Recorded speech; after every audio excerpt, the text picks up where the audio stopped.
Locked and Loaded RN. If you're new to my channel, bienvenidos.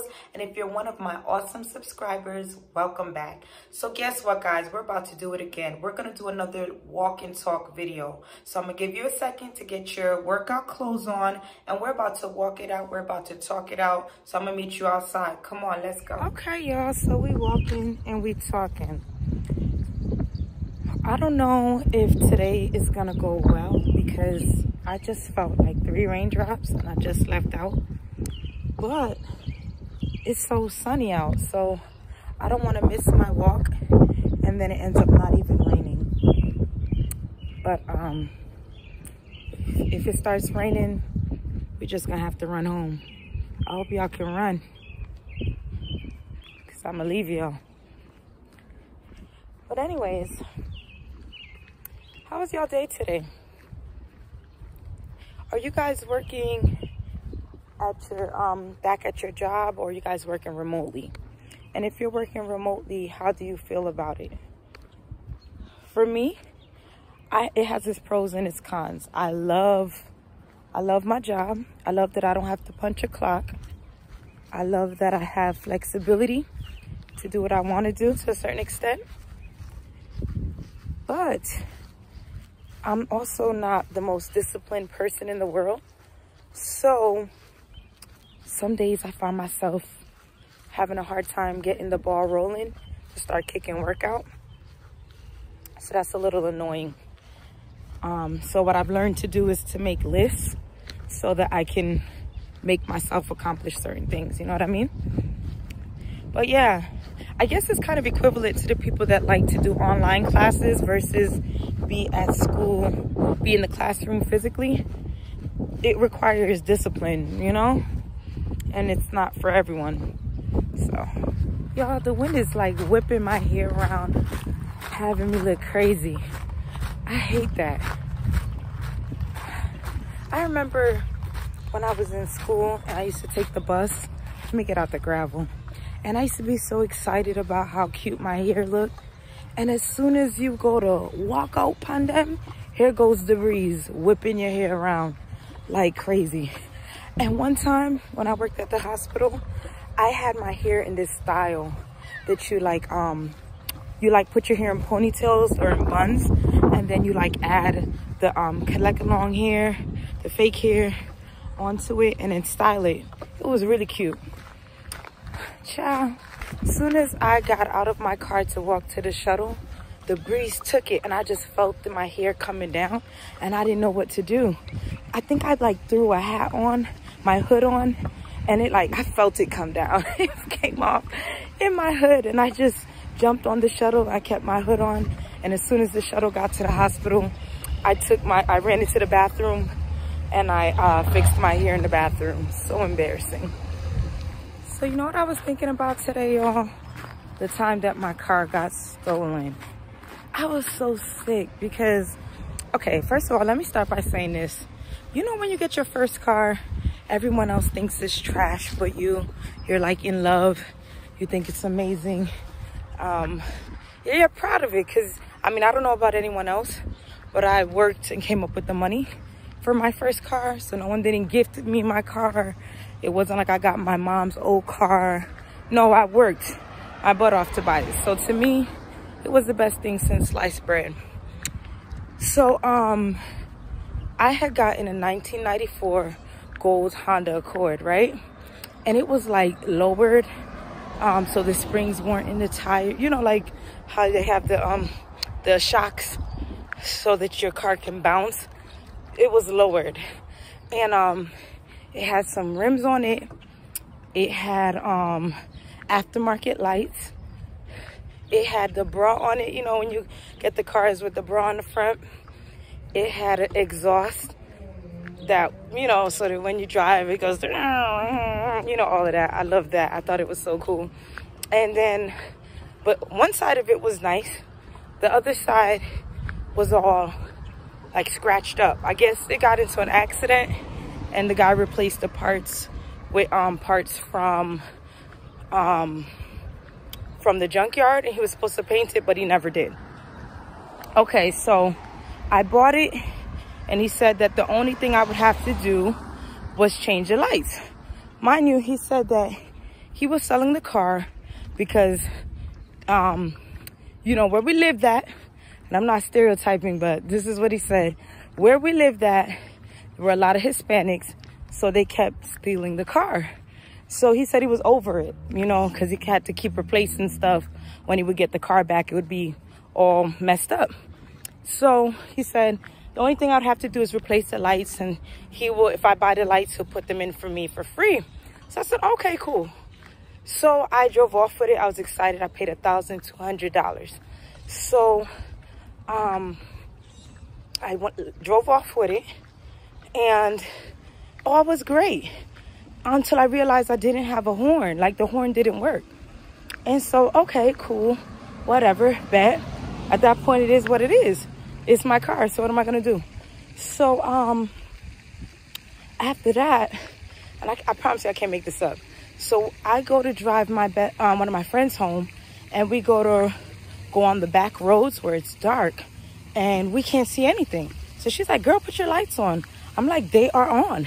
So I put the high beam on, and I don't know if some type of light must have came on, but it wasn't high beams. Come to find out, the lights weren't working. So I was like, okay, whatever.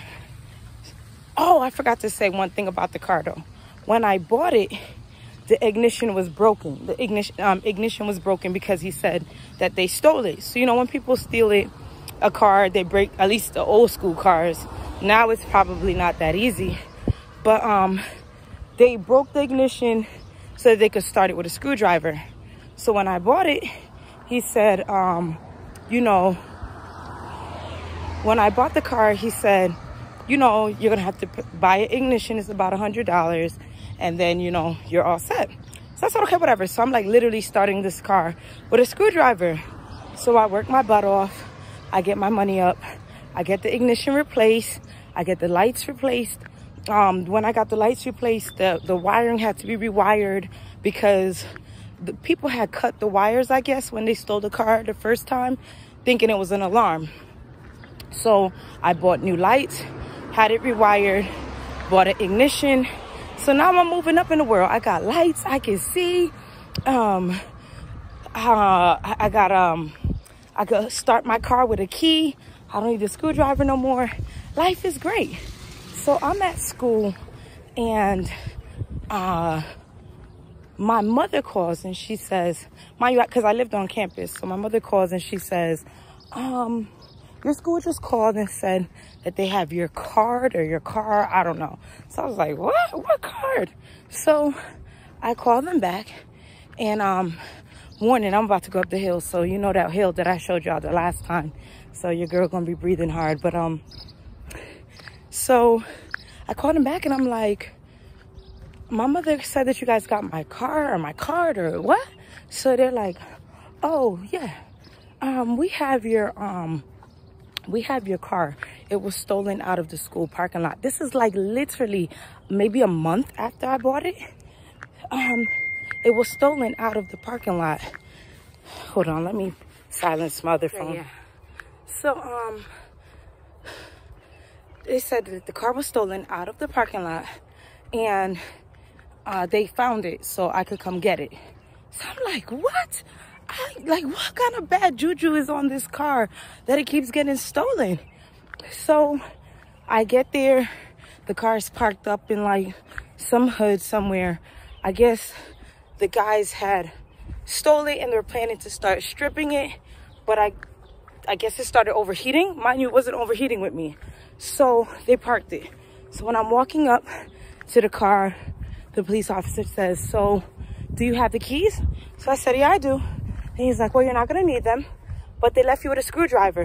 Do you know what to do? So I said, unfortunately, yeah, I know what to do because I bought the car like this. I was so pissed off.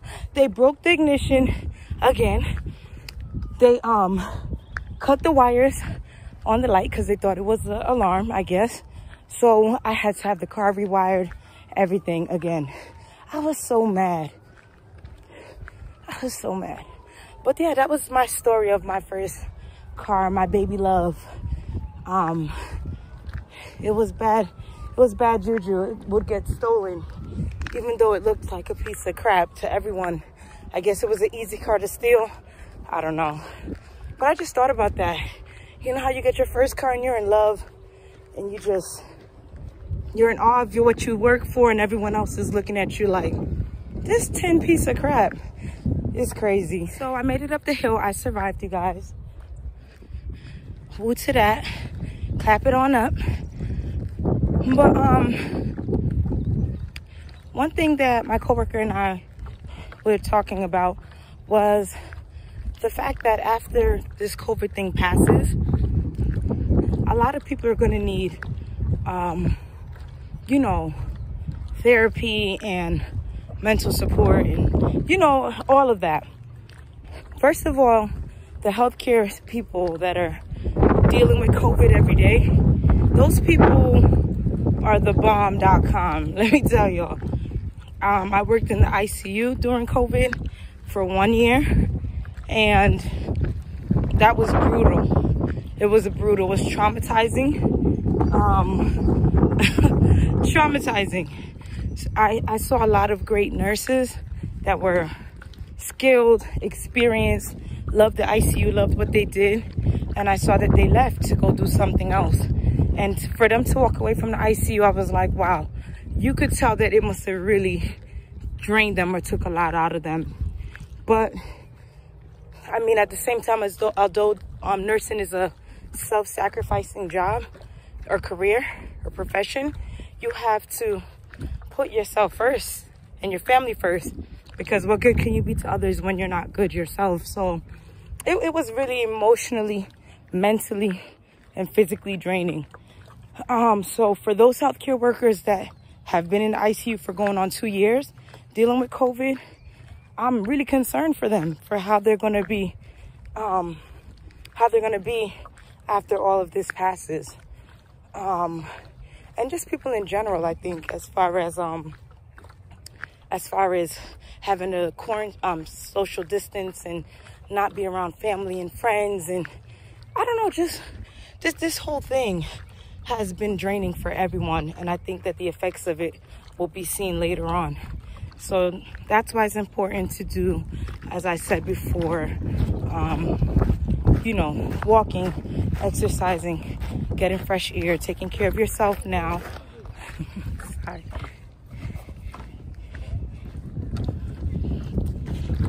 Yeah, that's why it's important to do stuff now, like going out, walking, exercising, getting fresh air, eating good, because yeah, you want to take care of yourself during this time so you don't break down later on. So keep that in mind. My hair looked like who did it and why, you guys. I had to find a way to put it back because the wind was whipping it around. Annoying. Yep. How you guys doing with your walking? Because I hope that y'all done got up off of your seat and onto your feet and been walking with me. Don't be watching me from your seat walk. We don't want no seat watchers. We want walking. We want sweating. We want the works.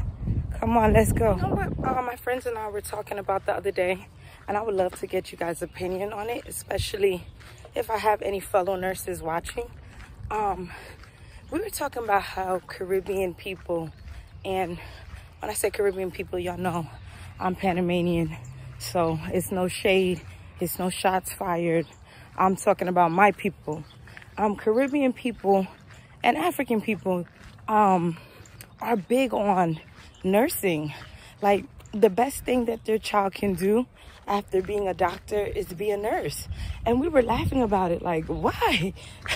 Like, you know, it seems, I'm not gonna say that it's, you know, I don't understand why. It is a great profession. Like I said, it's a selfless profession. So it's a respected profession because of that. But I'm just saying that the pedestal that they always put nursing on is so funny. It's like, by any means necessary, even if you're failing the classes, find a way, because you must be a nurse. You can't change your mind and be something else. They're not trying to hear it. It's just so funny to me, because there's so many other professions that make the same, if not more, than nursing. But if you try to present it to your parents, they're not trying to hear it. I don't think I had that experience. My mom was kind of, you know, like, you know, do what works for you type of deal. But so many people I know and I went to school with, it was like nursing or nothing. So figure it out type of deal. Like, you got to find a way to pass. But it's so funny. What is it to you guys for why it's such a desired profession amongst parents or elders? If you want to make them proud, say I'm about to be a nurse. What? What? Like my Haitian people say, Kisa. Tell them you about to be a nurse. They'll be so proud of you. Like, even like I remember, you know, I'd meet Jamaican guys and they'll be like, dog, she's a nurse, dog. I used to be like, I'm broke, so chill out. There's that. I don't know, it's just so funny. But like I was telling my friends, I think back home, nursing was one of those things where you see the nurses wearing all white, the uniform is white and clean, and you just respected them, you know? You respected what they did. You were grateful for what they did. I think somewhere along the way, we kind of lost that in the U.S. We kind of had a little moment of it during COVID. But I don't think that we're held to as high regard as nurses are in other countries. So I'm not really sure why, because I mean, they pay us more than they do in other countries, but they don't have the same regard for us here as in other countries. It's weird. What do y'all think? Y'all, let me tell you what I'm trying to do. I'm trying to stop eating meat. And I mean, I do a pretty decent job of it so far. Like, I've never been a chicken fan. I have this theory about chicken. I feel like chicken is the most desired meat all around the world. Everybody and their mama eats chicken, you know? Like, there's some other meats that only certain cultures will really dabble with, like cow foot, chicken foot. Well, I guess that's still chicken, but cow foot, let's say pigtails, chitlins, you know what I'm trying to say? Like, certain people or cultures eat it. Not everybody eats it. However, chicken, like chicken legs, chicken breasts, thighs, wings, everyone eats it. You know, if they don't even eat beef, they eat chicken. So I feel like chicken is the most manipulated meat. You have people pumping chicken with all of these hormones to get the chicken's breast super big, to the point where the chicken can't even walk, to try to get more servings out of that one chicken. I don't know, that's just my thing, you know, my theory, my concept. So chicken was the first meat that I pretty much laid off of. I never really cared for chicken anyways. Like I said, I don't eat fried chicken. I'm more like the sauce that is cooked in. Like, I love, if it's curry chicken, the curry sauce. If it's jerk, the jerk sauce. But the chicken itself isn't what really makes me, you know, it doesn't wow me. But the meat that I love, y'all, I love lamb. I love lamb. I love oxtails. I love goat.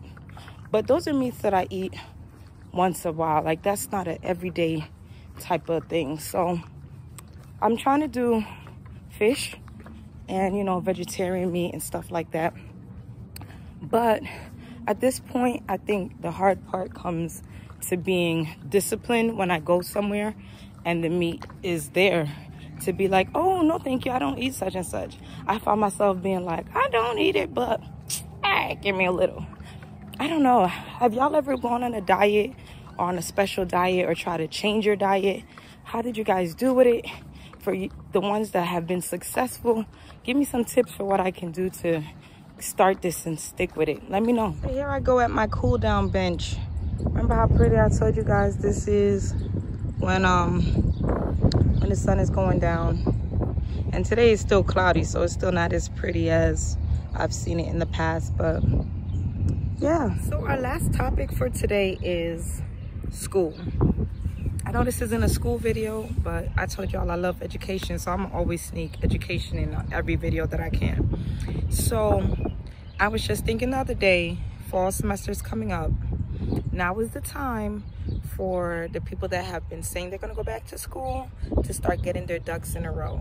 Now is the time that your applications should have started going out to apply for whatever school you want to go to. Now is the time that you should have started planning how you're going to go to school and pay for it, how you're going to go to school and work, what changes need to be made with your schedule. Now is the time that you need to start figuring out, you know, how long it will take you, what you'll have to cut out to be able to financially survive when you're in school.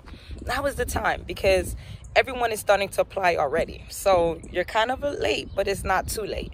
So get them applications out. Now is when you should be studying for whatever entrance exams that you need to take in order to get in. Now is the time. So if you didn't do it already, this is my reminder to you. Get it done by, let's see, I'm gonna say give you 7 days to get your application in. 7 days from today, your application for whatever school needs to be submitted, or whatever you're working on. You got 7 days from today as your deadline to get it done. So remember, I said it, 7 days, get it done. Let's go. So we're back. We finished our walk. That was an awesome walk and talk. I hope that you're settling down, you're finishing up your walk as well. And until next time, make sure that you're off your seat and on your feet.